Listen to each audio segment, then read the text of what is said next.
सारो पाई आज राजरास्तार विजु जनता दल सारो पाई आज राजभवन आगे विक्षोभ प्रदर्शन जारी रही विजेडी सारर अभावी बिक्री को नहीं आंदोलन वर्तमान से बड़ खबर आसी पहुंची राजभवन घेरिला विजेडी राजभवन आगे विजेडीर प्रतिबाद राज्य में सार संकट को नहीं आज विजु जनता दल राजभवन आगे तीव्र प्रतिबाद कर देखा मिली कृषकों हित में सेमानकर समस्यार समाधान पर विजेडी बा विजु जनता दल धारणा देछि।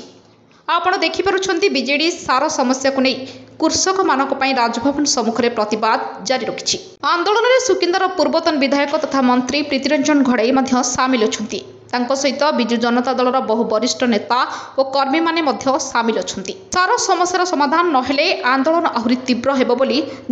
जहाँ सूचना मिलुछि।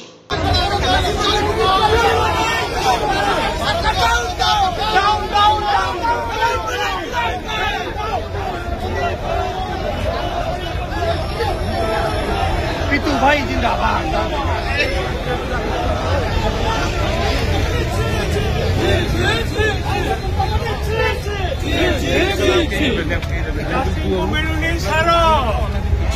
बीजेपी सरकार